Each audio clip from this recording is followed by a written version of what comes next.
beginnings for Francine Belle. We're excited. We were just watching, I know it's not even released yet, but your music video for Diamond. Yeah, actually, no, it's out now. Yeah, I think that was last week. I think, yeah, when we originally were going to do this, it wasn't out last week, but it's been released. It was released on the 29th. Oh, Well, then November? Yeah, congrats. congratulations. Thank you. Thank you so much. Yeah. I really loved like the outfits throughout the whole entire thing. Like I just want to know, did you create that yourself or was like that like a creative team that did that? So it's pretty much all Oh me. my gosh. I'm independent. Yeah, Wow. I'm an independent artist. Yeah, so I just kind of style to my style really, and I don't know how that always ends up with me being half naked, but hey. Love um, it. but yeah, no, I styled everything. I styled the dancers as well, and the love interest. I just kind of I wanted it to be quite structural as well as luxurious, and I think that's like a duality throughout the video in terms of like the settings and the costumes as well. So that's what I was trying to achieve Yeah. with the styling. Is this what you had in mind or kind of envisioned when you were writing the song Diamond? No, the writing process was different. It wasn't.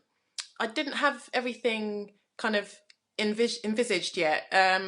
It kind of built very organically. It was from the music. So I wrote this song, and then I think the visuals just came to me afterwards. So how long ago did you write it? Or... So Diamond was written, I think, last year. I think it was written in the summer of last year. Yeah, from what I remember, perhaps like April, May. But it didn't take too long. Like sometimes I'm working on a song and it can take months and months to get done. But once I'd nailed everything and like recorded everything, it was pretty much there. Excellent. Now, for our viewers, like you said, that you're just now starting to do interviews and stuff. The new music, the debut Yeah. album will be being released in 2020. So for Yeah. people that are just being introduced to you, Francine, can you tell us just a little bit about your background? We know you were born in Paris and you're currently in London, right? Yes, that's right. So I actually came to London when I was a baby. Like a lot of people ask me about Paris and what living there was like, and I really don't know. My frame of reference is like boob. um, yeah, I started out. I was born in Paris. Came to London when I was a baby. My family's all very musical, so singing is just something that came quite naturally to me because of like the household in which I was raised. I studied music at the Brit School, which is like a performing arts school here in the UK. And that was really good. That was really formative in terms of like my performing and stuff. And then afterwards, I just kind of moved into music again quite naturally. I was in a band and we did quite a few tours. So I just got like used to performing live and singing that way. And then I've always been writing really before I even knew how to formulate a song properly. It's something that again just is really really natural to me. So yeah, that's the top line viewpoint of how I came to be here chatting to you. Awesome. So I wanted to ask, like, I know you're an independent artist. Is that something that you want to stay with? Like, do you want to stay independent, or is there something that you would consider, joining like a Label? label? Yeah, well, I think there's pros and cons to both. Hmm. So one of the pros is obviously the creative control in terms of your music and your output and just the way I am. I kind of co-directed the video and everything like that. That's not necessarily possible when you've got like a whole marketing team behind you.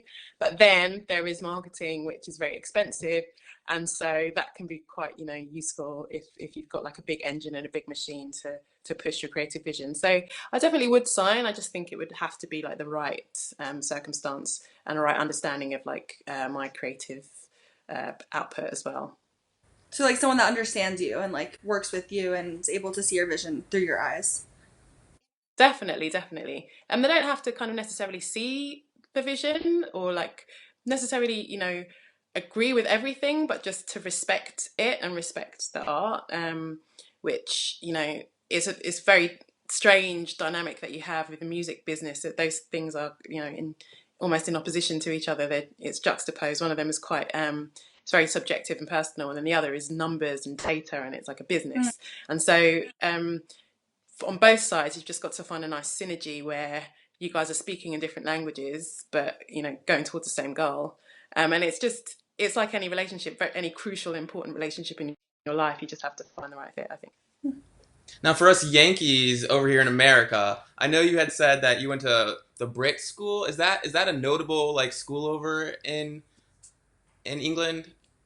Yeah. Yes. Yeah, so yeah, I think Amy Winehouse went to Right Brit on. Yeah. school, and also Adele as well. Yeah. So those are like, Oh, yeah, those are two of the wow. major ones. So Yeah, cool.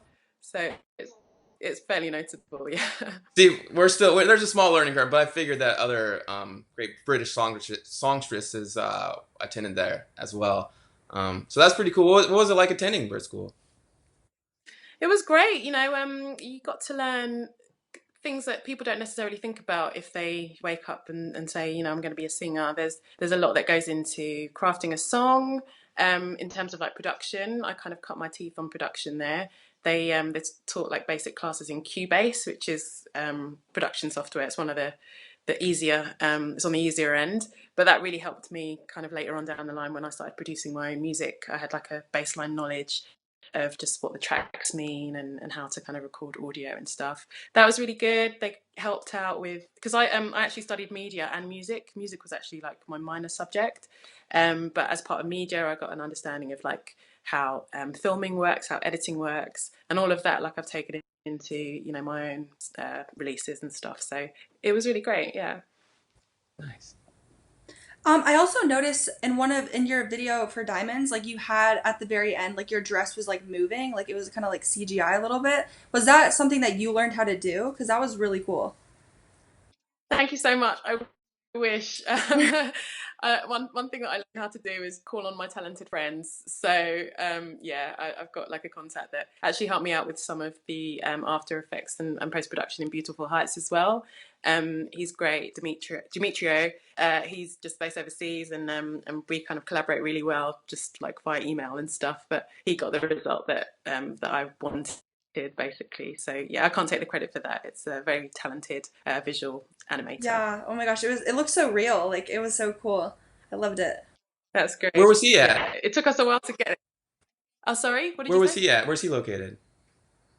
He's in the Ukraine. Oh, the Ukraine. It's Yeah, crazy yeah, how the world's just becoming Yeah. so small, right? yeah, definitely.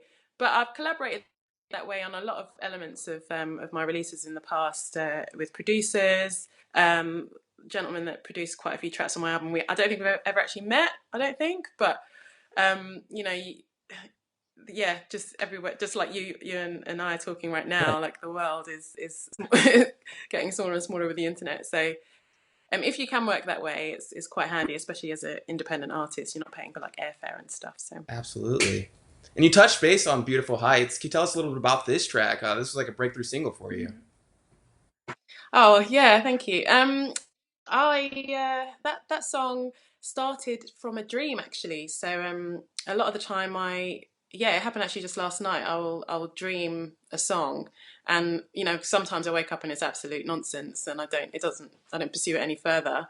But with Beautiful Heights, it was pretty fully formed, and I just kind of woke up and sang it into my phone.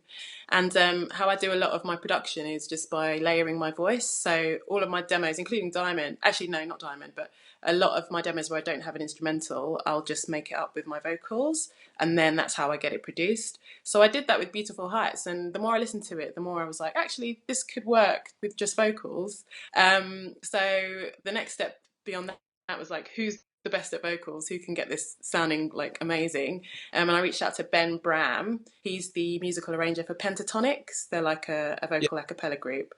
And yeah, he liked the song, and he ended up hopping on it and doing like all of the bass sounds. That's pretty much all him. And yeah, the only thing that's instrumentation on that is the drums. But it's one of those rare moments where the demo didn't really move much from what ended up being released, and I didn't know where it was going to go when I started writing it, but it came out quite close to what I imagined. So it was really a great experience with that. Wow. So you're saying that you dreamed your song. That's amazing. Oh my God. Oh yeah, yeah. It's. I mean, you say that because it came out good, but there've been some bad ones. Yeah, I dream songs. Yeah, it actually happened last night. Funnily enough, and I just woke up and like made a recording into my phone. The Beautiful Heights demo, I've still got it, and I listened to it the other day, and it's very slow because I'm half asleep, and I think I'm yawning like halfway through as well. But it's pretty intact, yeah, pretty Oh. similar to the. I gotta know. I gotta know. So what happened last night, Francine? Like, what was this dream? What are you singing in? Yeah. Yeah, what was I singing? It was a song. It was a Christmas song, and I've never written a Christmas song before. So obviously my subconscious is getting into the Mm. spirit. But it was quite dark. It wasn't like your average, It wasn't All I Want for Christmas or anything, which is a shame because that's a banger. Um, yeah, it's pretty dark. I think it could be quite good. I think it's going to be quite epic. But it'll be standalone. That's what I thought when I recorded the demo. I was like, this can't fit on any album or anything, so I'll just have to release it at Christmas as a standalone dark single. Yeah, that's not the answer I'm sure you were thinking you were going to get, but that's what No, happened. I was gonna ask. So, like, all the time you have a dream, so do you automatically go right to your phone and like record it in your phone just so you don't forget? Because I know sometimes after you dream, Yeah, you kind of lose it a bit. yeah, definitely. Like I'll think I will wake myself up to do it, just to make sure, and then I'll go back to sleep, and then I'll listen to it the next day. And if it's trash, I won't pursue it any further. But if it's good, then yeah. That happened ever since you were little. I don't know. Probably. I don't think I ever paid much attention to it until I started paying attention to being a Mm. musician. Yeah. So I don't know. I should probably start keeping track of every single time it happens, and I'll get a better idea Yeah, because that's like for I you. feel like that's a rare thing to like just like wake up and have this. Well, maybe not for like a artist, but like I don't know, like that just seems like such a unique thing to like experience. Like that's just so cool to me. Oh, thanks. Yeah, it's pretty cool.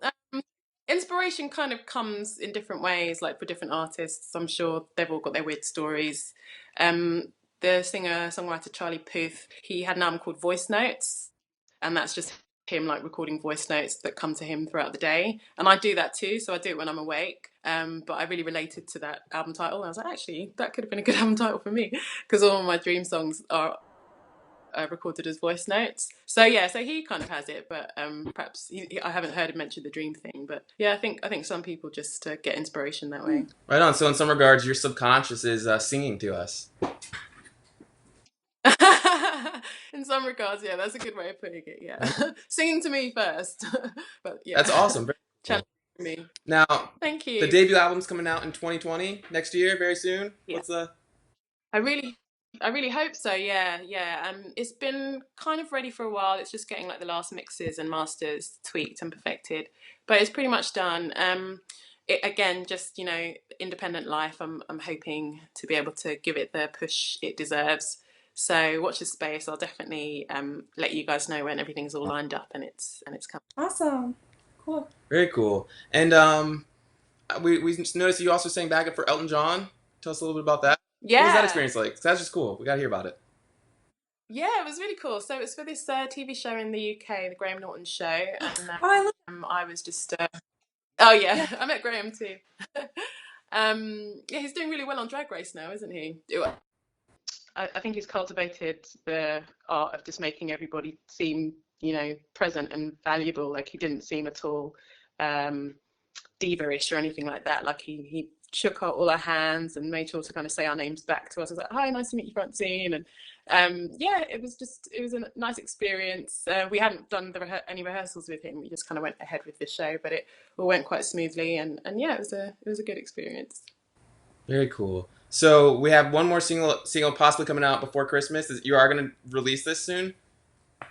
Oh no, no, no! It's way Okay. too soon. Yeah, I'm not going to get it I know. out before Christmas. No, it needs to be massaged into something presentable before I can think about releasing it. Fair enough. So yeah, Diamond's happening before Christmas, and that's that. Right on. So we have your debut album to look forward to in 2020, and Diamond is out now.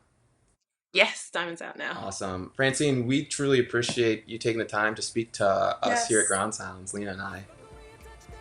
Thank you so much for calling. It was nice to chat to you guys. Yes, and we're excited to see what your future holds and And everything. keep dreaming. Yes. Keep dreaming. Literally.